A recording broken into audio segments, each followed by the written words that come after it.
Hello, good morning. This is Jessa and welcome to my tutorial video. Today, I will be showing to you how to compute one sample t-test, two paired sample t-test, and independent sample t-test using Jamovi. So, let's start. Okay, so as you can see here in my screen, I already have a set of data. So, during my first video, I have already shared with you how to transfer or use directly the Jamovi for your data setup. But at this time, so eto na, all of this data can be used for the three types of t-test. So let's start with one sample t-test.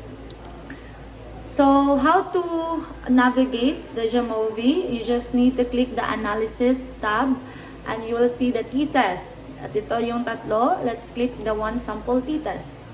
So, one sample t-test, ginagamit to siya to compare the sample mean to a population mean. So, let's assume that we want to compare the chemistry grade of the grade 10 students. Then, we want to compare it to the chemistry grade of the whole student or the entire students in Tagum City. So, what are we gonna do is that we're gonna transfer the chemistry grade to the dependent variable since ito yung DV natin.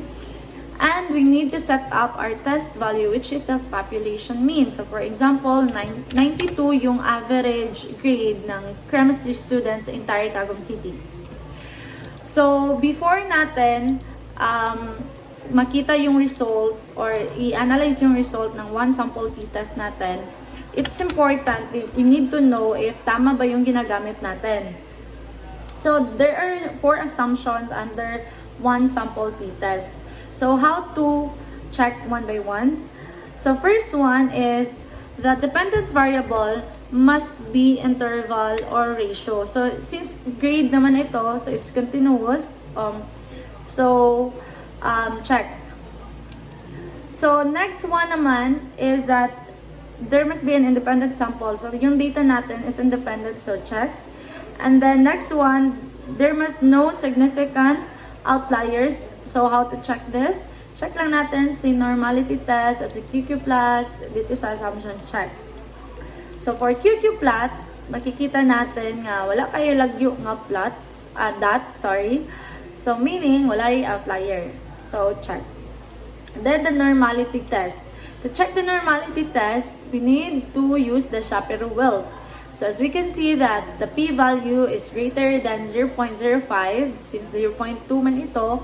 So meaning acceptable yung data, or may normal distribution yung data. Now, so let's proceed with checking the result. So check muna natin si descriptive mean difference.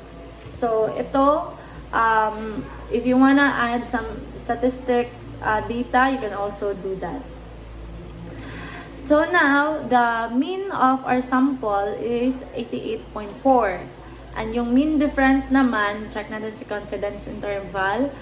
Yung mean difference naman is negative 3.56. So yung p-value natin is 0.007, which is less than our alpha, which is 0.05. That means na that means that there is a significant relation, statistical significant relation.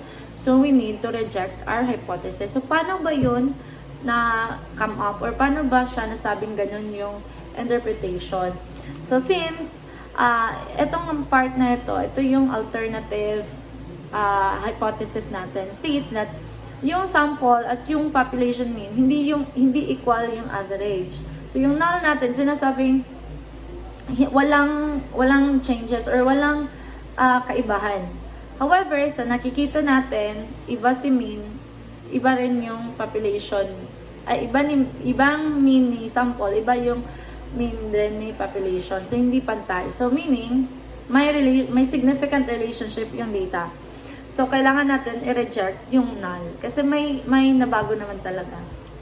Then what if we want to know if our sample mean is greater than the test value na, or want to know if the average score ba ng grade 7 student ay mas malaki kumpara sa average score or grade ng Tagum City in general. So the p-value is 0.997. So there is no statistically significant relationship, no relationship. So that means we fail to reject our null hypothesis. So paano ba naging ganun? Because we assume, or in our null hypothesis, sinasabi natin na mas malaki pa rin si population mean kaysa ang sample mean, which is totoo naman talaga. Yun naman talaga. So hindi natin pwede i-reject yung null kasi it really states that yun yung null hypothesis, yun yung result. So yun. And the test value naman is that next test value na ating iti-try is that we want to know if mas malaki pa rin ba yung average grade ng Tagum City students kaysa sa grade nung sample natin, which is the grade 7 students. So here, the p-value is 0.003. So there is a significant relationship, so we need to reject our null hypothesis. So bakit? Because mas malaki yung population mean kaysa sa sample mean. So which is hindi yun yung null hypothesis natin. So that means that we need to reject it. So that's it. That's just the one sample t-test. Now let's proceed to two paired sample t-test. So paano siya gawin? Sa analysis pa rin, pick natin si paired sample t-test. So si paired sample t-test naman, ginagamit natin siya whenever we want to know if the mean of our dependent variable is the same in two related groups. So, paano ba? For example, I want to know if yung pre-test at post-test, magkaiba ba siya ng mean into the grade 7 students. So, same group lang yung ina-analyze natin. However, parang two different measurement. So, paano siya gawin? Let's transfer the pre-test first, since ito yung first measurement natin, and then si post-test. So, yun.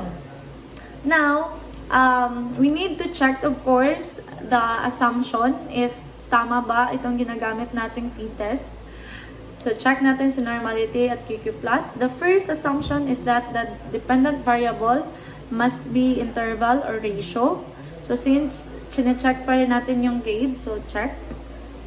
Then, the independent variable must consist of two categorical related groups or match pair, which is ito, yung pre-test at post-test. We're trying to check if may kaibahan ba sa grade during the sa pre-test and post-test.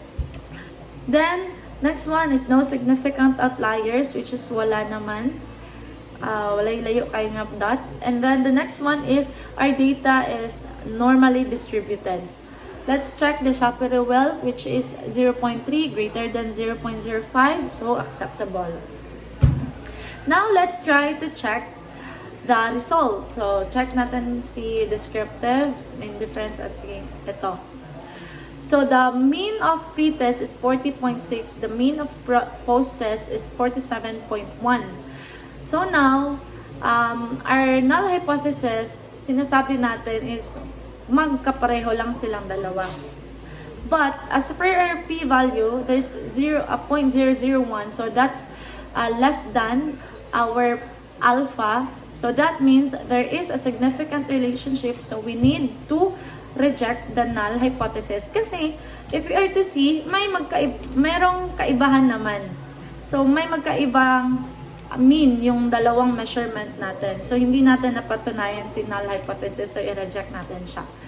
So, now, let's try naman, what if we want to know if mas malaki ba ang average ni pre-test or mas malaki ba si post-test?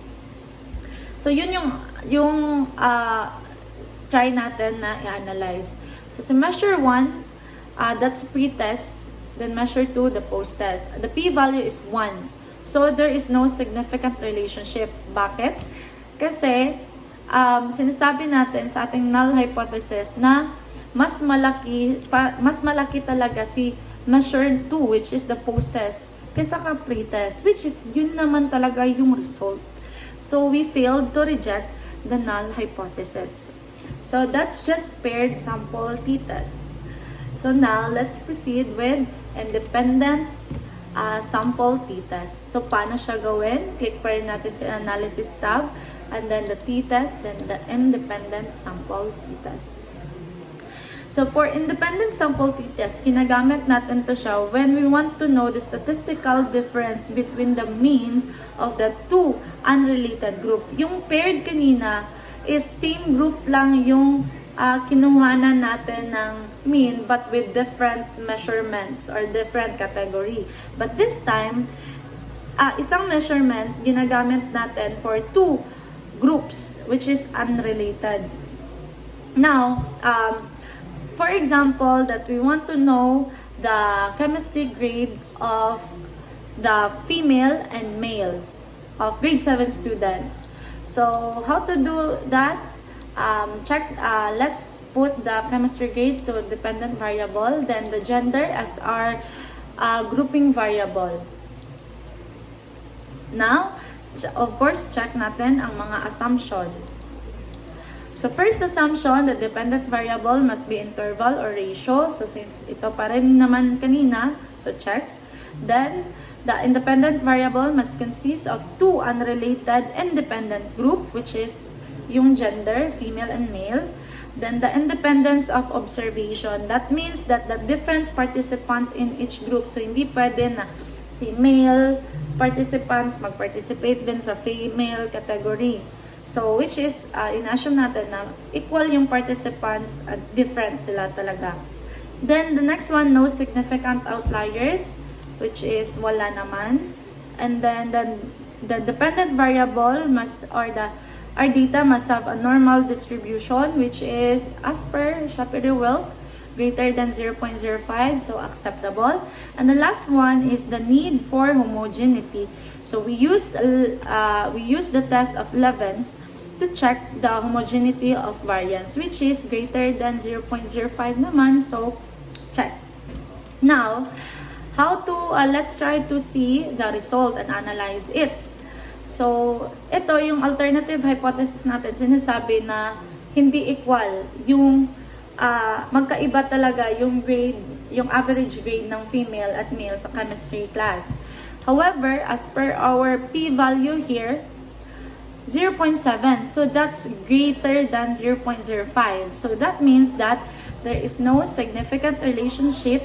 So we fail to reject the hypothesis. Bakit ba? Because, check pala natin sa descriptive para makita natin yung mga mean ng dalawa.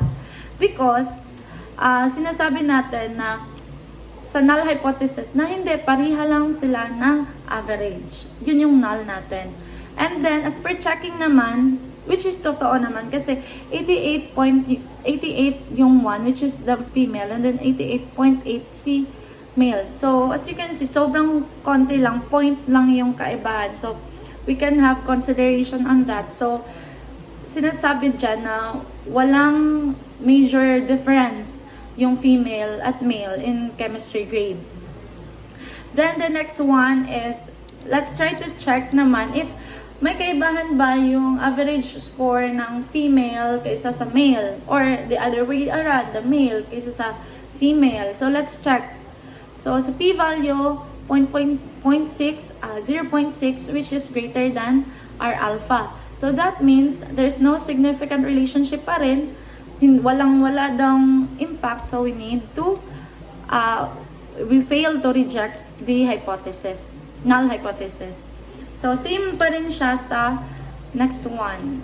So the p-value here is 0.3, so that's still greater, so walang relationship pa rin, so we fail to reject the null hypothesis. Sinasabi na walang relationship talaga ang gender to the chemistry grade. So that's it. That's the sample tutorial of our 3 types of t-tests, and I hope you've learned something from me. See you till the next tutorial video.